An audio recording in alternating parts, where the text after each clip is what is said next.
Hello everyone, మేమందరం అయితే అంతర్వేదిలో స్వయంభూగా వెలిసిన శ్రీ లక్ష్మీనరసింహస్వామివారిని దర్శించుకోవడానికి అయితే వెళ్తున్నాం. మేమందరం అయితే ఎర్లీ మార్నింగ్ 5 గంటలకైతే స్టార్ట్ అయ్యామండి. రాజమండ్రి నుంచి అంతర్వేది 95 కిలోమీటర్ల దూరంలో అయితే ఉందండి. మేము ప్రయాణించే దారిలో ఎంతో ఆహ్లాదకరమైన ప్రకృతి అందాలతో మాకు వెల్కమ్ చెప్తున్నాయన్నట్టు ఉంది. అదేనండి మన కడియపులంక గ్రామం. ఇక్కడ అనేక రకాల పూల మొక్కలు, వివిధ రకాలైన పండ్ల మొక్కలు, ఎటు చూసినా ప్రకృతి అందాలను మనల్ని ఆకట్టుకుంటున్నాయి.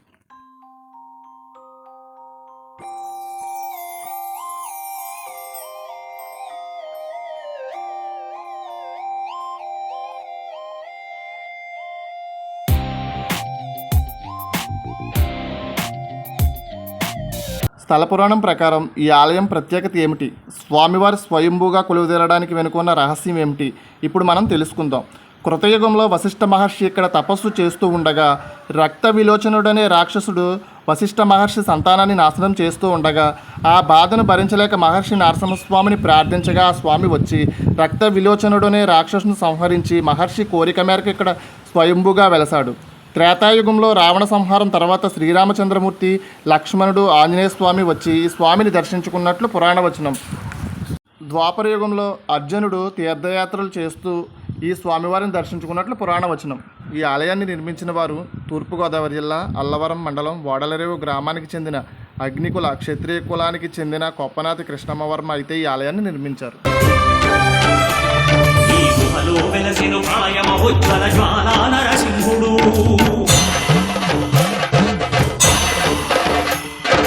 భక్తాభీష్టములన్నీ తీర్చే లక్ష్మీ నరసింహుడు,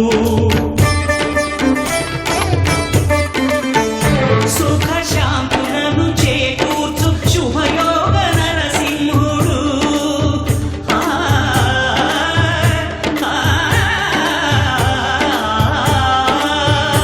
సుఖ శాంతులను చేకూర్చు శుభయోగ నరసింహుడు. ఈ ఆలయ ప్రాంగణంలో ప్రతినిత్యం హోమాది కార్యక్రమాలు జరుగుతున్నాయి. ఈ హోమానికి వేలాది మంది భక్తులు వచ్చి హోమంలో పాల్గొని శ్రీ లక్ష్మీ నరసింహస్వామి కృపకు పాత్రులవుతున్నారు. ఈ దేవాలయాన్ని 2 అంతస్తులుగా నిర్మించారు. దేవాలయం ప్రాకారం వరండా మాదిరిగా నిర్మించారు. మధ్యలో కొన్ని దేవతామూర్తులు ప్రతిష్ఠించారు. ప్రాకారం సైతం 2 అంతస్తులుగా ఉండి యాత్రికులకు పైకి వెళ్ళి విశ్రాంతి తీసుకోవడానికి వీలుగా ఉంది. ఏటా మాఘమాసంలో మాఘశుద్ధ దశమి రోజున శ్రీ లక్ష్మీ నరసింహస్వామి వారి కళ్యాణం వైభవంగా జరుగుతుంది. అనంతరం జరిగే రథోత్సవం చూడడానికి అయితే 2 కళ్ళు సరిపోవు. లక్ష్మీ నరసింహ పదునాలుగు లోకములన్నీ మొక్కే వాన నరసింహ.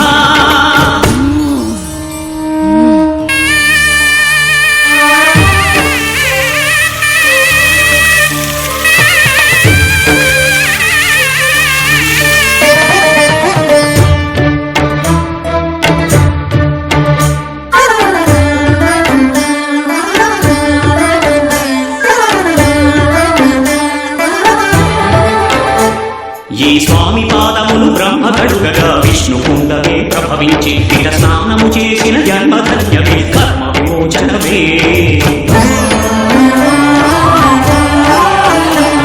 ఇక విశ్వవైద్యుడై స్వామి చేయును రోగ నివారణమే.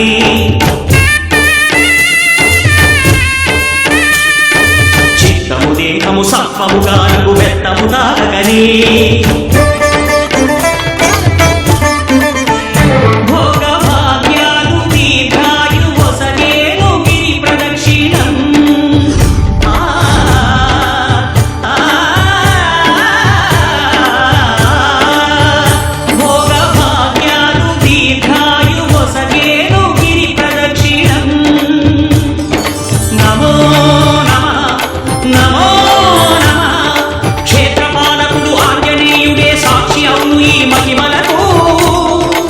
అనంతరం ఈ అన్నదాన కార్యక్రమంలో మేమైతే క్యూలో నిలబడ్డామండి. నిత్యము ఇక్కడ అన్నదాన కార్యక్రమం అయితే జరపబడుచున్నది. వేలాది మంది భక్తులు ఈ అన్న ప్రసాదాన్ని స్వీకరిస్తున్నారు. మీరు చూస్తున్నారు ఇక్కడ ఈ వేప చెట్టుకి అయితే ముడుపులు కట్టారు. ఈ ముడుపులు అయితే సంతానం కోసం అయితే ఇక్కడ ముడుపులు కడుతున్నారు. ఇక్కడ లక్ష్మీ నరసింహస్వామికి మొక్కుకుని స్వయంభూగా వెలిసిన లక్ష్మీ నరసింహస్వామికి మొక్కుకుని ఇక్కడ అయితే ముడుపు కడితే ప్రతి ఒక్కరికి సంతాన ప్రాప్తి కలుగుతుందని ఇక్కడ భక్తుల ప్రగాఢ నమ్మకం. ఇక్కడైతే మీరు చూస్తున్నారు స్వామివారి ఊరేగింపుకు ఉపయోగించే వాహనాలు: పల్లకీ వాహనం, గరుడ వాహనం, శేషవాహనం, కల్పవృక్ష వాహనం, గజవాహనం, హనుమద్వాహనం, అశ్వవాహనం, సింహవాహనం, చంద్రవాహనం, సూర్యవాహనం మొదలగు వాహనాలు అయితే ఇక్కడ ఉన్నాయి. మేమైతే ఆలయం బయటకు వచ్చినప్పుడు ఇక్కడ మాకైతే గోశాల దర్శనం ఇచ్చింది. మేమందరం ఆ గోశాలను దర్శించాము. లోపలికి వెళ్ళి గోపాలకృష్ణుని గోవులను దర్శించుకున్నాము. ఇక్కడ భక్తులు స్వామివారికి తలనీలను సమర్పించే క్షౌరశాల కూడా ఇక్కడ ఉంది. మేమైతే భోజనం అనంతరం సముద్ర తీరానికి అయితే వచ్చామండి. ఇక్కడ చాలా బాగా ఎంజాయ్ చేసామండి. సముద్ర కోట సముద్రంలో మేమైతే చాలా బాగా ఎంజాయ్ చేసాం. బాబు నేను చెప్పింది చెప్పండి.